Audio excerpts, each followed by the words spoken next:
I'm Gemma Creagh, and I'm here for Film Ireland chatting to director Tom Ryan about his fabulous film Twice Shy. So Twice Shy will be released on the 23rd of June, so everyone make sure to catch it. And okay, so just want to ask you, so you're the writer and director of the script, which is excellent and very, very, very timely because it covers the topic of abortion. And I just wanted to ask you, how did you come up with the concept of this? Twice Shy, it's a romantic drama about a young couple travelling from Ireland to the UK as a result of an unplanned pregnancy. And I always wanted to tell a love story. And I thought that the idea of this young couple whose relationship is being tested by the fact that they're going to the UK to have an abortion, I thought it was a good way to examine a relationship. I thought it was a good way to pose the question, not so much is abortion right or wrong. That's not what we're trying to do at all. It's just to explore how it affects the couple and their relationship. So the question that we're trying to ask is, will Andy and Maggie, the two characters in the film, will they come out of this together? Like, will this strengthen their relationship or will this break them up? So I thought the two issues sort of went hand in hand, wanting to tell a love story and exploring the topic of abortion as well, which is something that's sort of always interested me and something that I've always tried to keep up to speed with. So it just went hand in hand, and I thought that it would make for an interesting story and something that could shed some light on it and hopefully start a conversation as well. Because it is a problem that's unique to Ireland. So this is very much so a problem we export to the UK.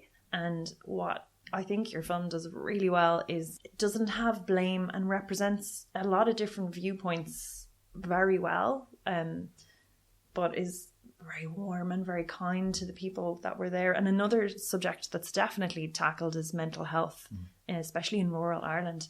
Yeah, it was very important to us to sort of, like, we felt a tremendous responsibility to do these issues justice and to portray them in a non-judgmental sort of way and in a compassionate way, and to show some empathy towards them, because they're very heavy issues in Irish culture.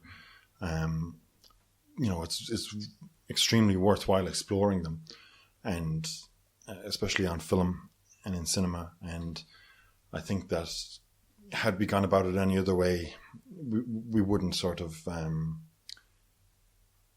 we wouldn't have done it justice. We felt a tremendous responsibility to portray these issues in a compassionate way. And there's 100% a warmth there, as you just said, but it's also a lightness to the film, where these are issues that face these young people. Obviously, Shane's father in the film suffers terribly at the hands of depression, and that's something as well that people are talking about quite a bit at the moment.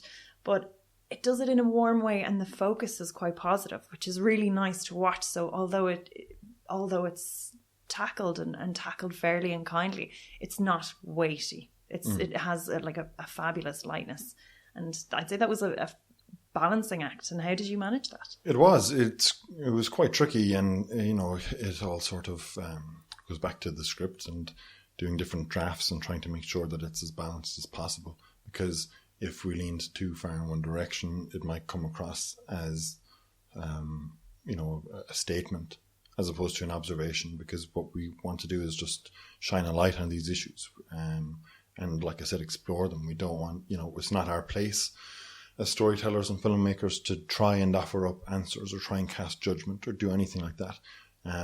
We just want to show, because these issues affect people in different ways. No two stories are the same when it comes to people who travel overseas to have an abortion, and when it comes to people tackling mental health. Everyone sort of does it in their own way and has their own story to tell. So, like I said, we didn't want this to be a statement or anything like that. We just wanted it to be an observation as to how these issues affect this couple, and it was important for us to get the balance right, just to make sure that we were doing it sensitively. Excellent. So when approaching writing a script like this, how many drafts does it go through? How long does it take to get to that final polished end? It all depends. So, funnily enough, with Twice Shy, I wrote the first draft, I sent it to my producer, Fionn Gregor, and he was on board. We sort of went back and forth. We did another draft. I sort of did another draft or two just to sort of take things in different directions and explore, what happens if we do this? What happens if the characters go this way instead of that way? And then once the cast came on board, then you do read-throughs with them and you rehearse with them. And Shane and Iseult were absolutely amazing to work with in the rehearsals because they offered up an awful lot of suggestions. They had wonderful input into their characters and into the story. And then all that feeds back into the next draft. And we sort of, in rehearsals, we took the story as far as we could take it and we changed as much as we could. And then we all sort of realized that the base idea, the initial first draft really, we sort of went back to that because we felt like that was working and that was more balanced. But it was important in rehearsals to take it in all the different directions and stretch it and see, what happens if we make this choice instead of that choice. And it's important to work all those out in rehearsals because when it came time to shoot it, we only had 3 weeks to do so. So we had to make sure that we were completely confident with the script that we had. So 2 months of rehearsals and a few different drafts just to make sure that we're absolutely confident with it and that we've explored every aspect of it to the best of our ability. See, your first film was crowdfunded, wasn't it? Was it Trampoline? Yeah, it was sponsored by local businesses. Oh, brilliant. It's a funny story. I wanted to save up. I thought I could save up a couple of grand, work in London, save up a couple of grand, come back and make my first film in Ireland. But it was absolutely impossible to save money in London and even earn money in London as well. It was quite tough. Live in London. Yeah. To be quite honest, it was all a bit of a learning curve for me, I suppose. But came home then, and this was in 2012, and I considered crowdfunding. I was hoping I thought for 6 grand I could make it. But there was a bit of sort of crowdfunding fatigue at that point. I think a lot of people were using those platforms to get funding. So I didn't want to sort of push it. So I was really stuck one day and I was thinking, how on earth am I going to raise 6 grand to make the movie? So I was watching Tomorrow Never Dies, that Pierce Brosnan movie, and it just hit me, all the product placement then, and I was like, maybe I could do it that way. Maybe I could, get sponsorship. So I went around to all the local businesses in Nina, my local hometown, and I asked them, would you be willing to sort of sponsor the film, and in exchange, I'll put your shop front in the movie. We can film scenes here and stuff like that. We can sort of advertise the business that way, so to speak. So that ended up working. It turned out that I only got £1,000 out of it, but still, that's £1,000 more than I ever expected. So I was very, very grateful for that. But the script had to change then to sort of fit the budget. So originally it was about a young woman who moves home from London and gets a job working in the local hospital because she was a nurse in the original drafts. But then that's when I thought I could do it for 6 grand. But then when I only had £1,000, I needed to think on my feet and rewrite everything, and got access to my old school on weekends for free. They let us kind of use that to film in. So the character changed from being a nurse to a teacher. So she gets a job in her local school and stuff. So it was all just, that required me to think on my feet and sort of make things up as I go along and try and get the film all together with just £1,000. So when it came time to do Twice Shy, then it's still a low budget movie, but it's a step up from £1,000, and more time went into the planning of it and the preparation of it. And I knew how much of a budget I'd have, so I was able to sort of write all the different drafts to those financial constraints. And so you had private funding for that, Mm-hmm. and it must have a little bit of freedom as well, that you're not answering to people consistently and people were giving you notes or anything like that. Or you do. Well, you're always going to have other people's feedback. I mean, because it's filmmaking, and filmmaking is a collaborative and creative process. So I think it's not right as a director to go on set and say, no, this is exactly how we're doing it. Be open to other people's feedback. I mean, so you're not getting notes as such, but you are getting the cast members and the crew members suggesting changes and things that they think can help strengthen the story. And, sometimes you don't agree with it, and that's good then, because that sort of helps reinforce your own beliefs in your own choices. And then sometimes, more often than not, to be honest, there are better ideas. People come to you with better ideas, and you take them on board, and then you take the credit for it as well as the director, I suppose. But doing it independently with financial backing, it's no different really to doing a project to brief, or a project that's funded by a funding body, so to speak. You are always going to get feedback, and it's just a matter of being able to take it on board and then make up your own mind as to whether or not it's the right choice for the film. And you mentioned as well about Shane and Iseult. They were both quite new to the acting game, weren't they? Well, it's Iseult's first time on camera. Yes. But you never think it watching the film, honestly. Absolutely not. People are shocked when I tell them that, So it's a credit to her. She's absolutely brilliant. Shane had a good bit of film experience. When he was younger, he worked on Angela's Ashes and King Arthur with Clive Owen. Oh, wow. And then even a few years prior to Twice Shy, he did Stitches with Ross Noble, that horror movie. Conroy man, isn't it? Yeah, that's right, yeah.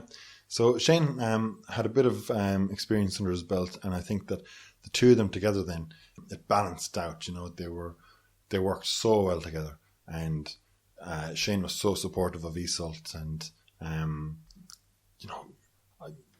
was going to say he was so patient with her as well, but there's nothing to be patient about. She took to it so naturally. She was brilliant.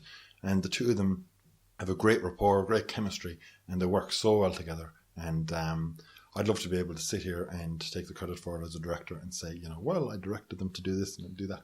But no, I honestly just sat back and watched them work, and so impressed, and I'm so proud of them both as well. I think they did a fantastic job, and I just hope I'd be lucky enough to work with them again in the future. Yeah, and absolutely fantastic chemistry, completely believable and completely likeable, and very easy to watch as a viewer. Yeah, that's true. Yeah, they're very natural on camera, and I think that lends to the realism of it, and the intimate tone as well. Yeah, and their conflicts, and obviously the fact that they're going through something so heavy when they're both so young, but it lends itself to making it a lot more watchable, and them both a lot more likeable. So what is your technical prep like? There's a gorgeous aesthetic to the film. What would be your kind of location sourcing and art department stuff that you do before you go on set?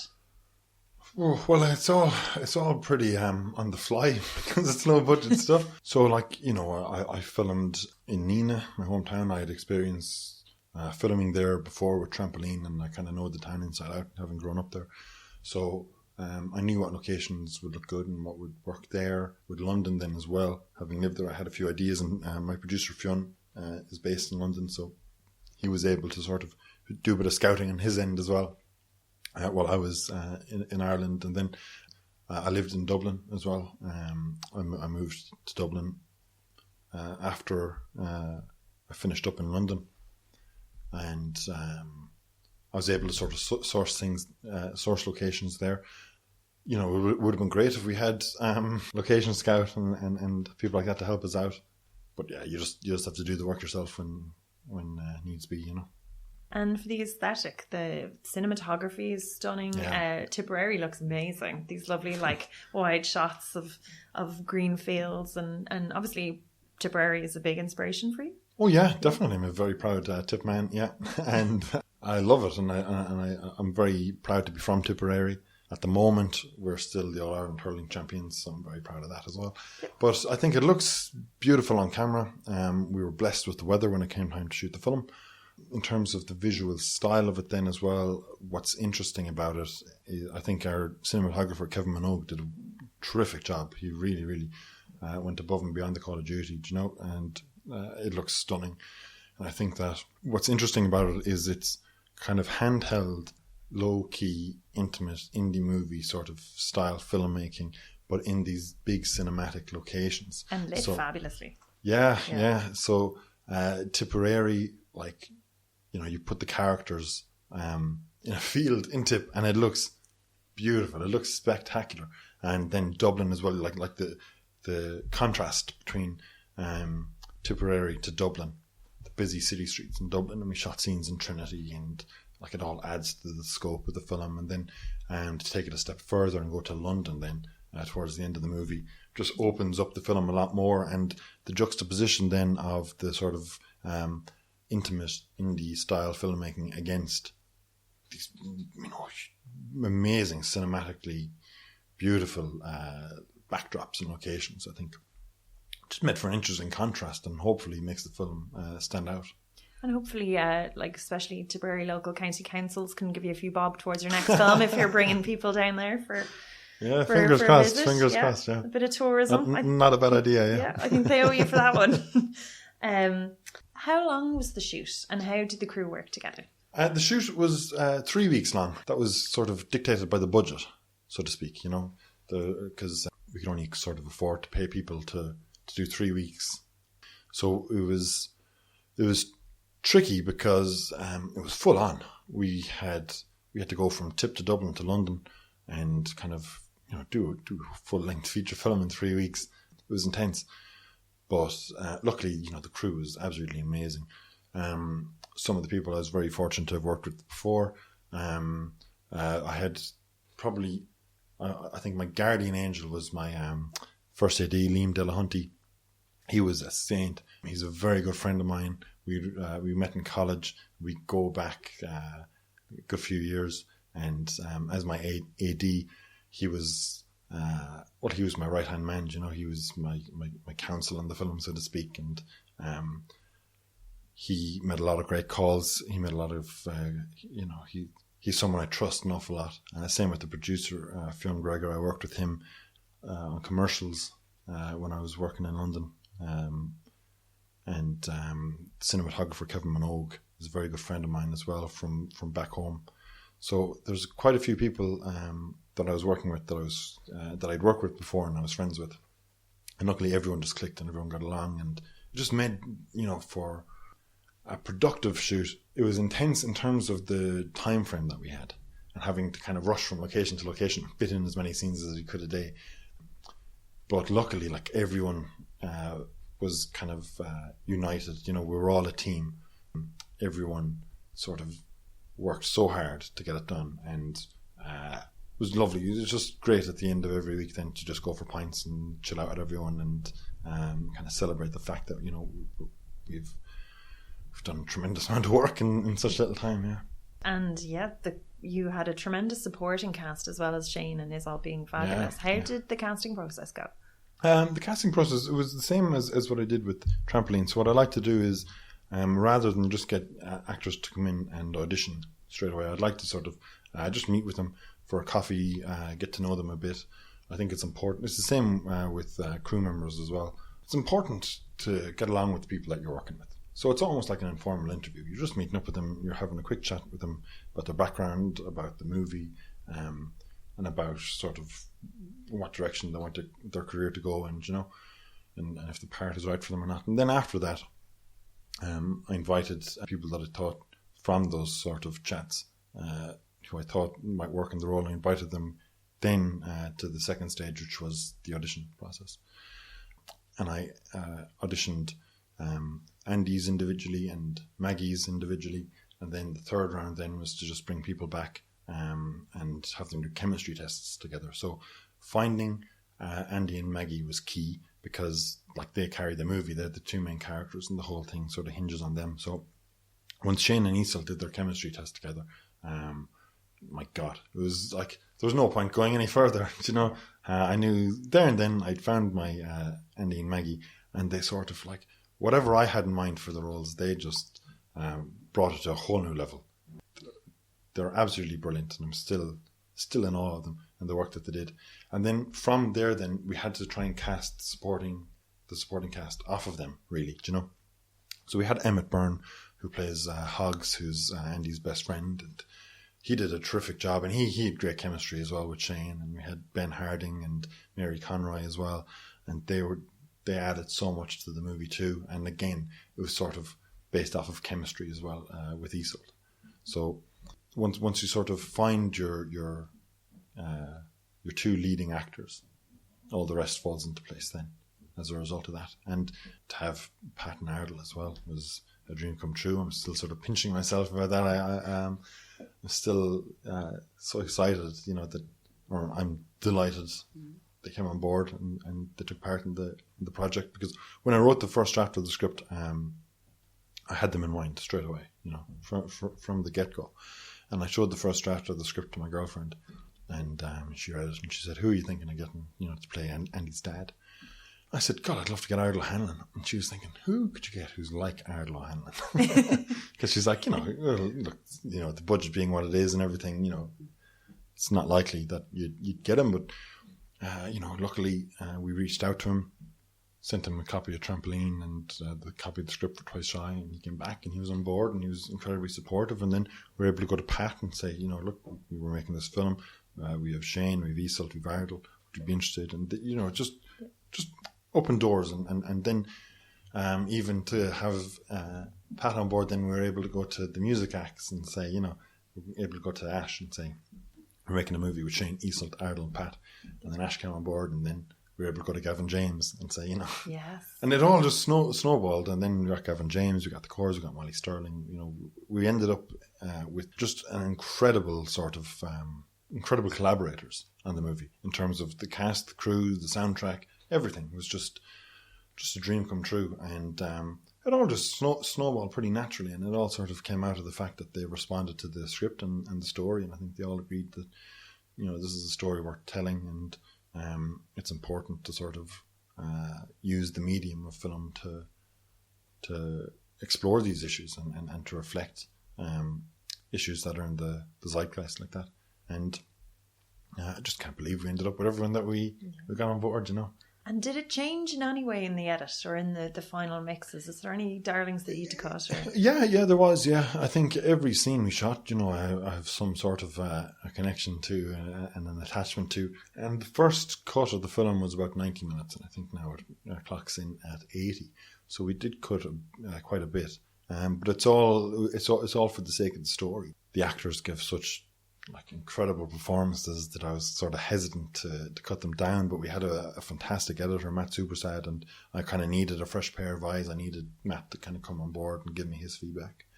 And whereas I'd be looking at it, whereas I'm so invested in it, having sort of written it, directed it, been there throughout the whole process, to have Matt come in then with a fresh perspective and look at it and say, look, I know you like the scene, but you can cut that and this will run a bit smoother, this will cut together better, this will work. Yeah. It was invaluable really to have that sort of feedback. So we did cut quite a bit, and I was always sad to sort of see scenes go, but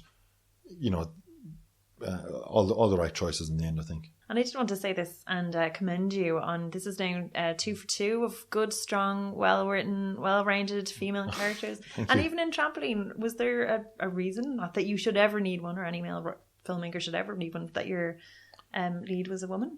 No, there was no reason. I just like to tell stories, and I don't know, actually. It's something I never thought of. We appreciate it. It certainly wasn't intentional or anything, and even the stuff I'm working on at the moment has female leads as well, and I don't know, I think it is important to to represent strong female leads and to tell stories with strong female leads. I think in a way I'm like, I really love films with female characters in it. Obvious Child was a big influence on this. Even Brief Encounter. I don't know. It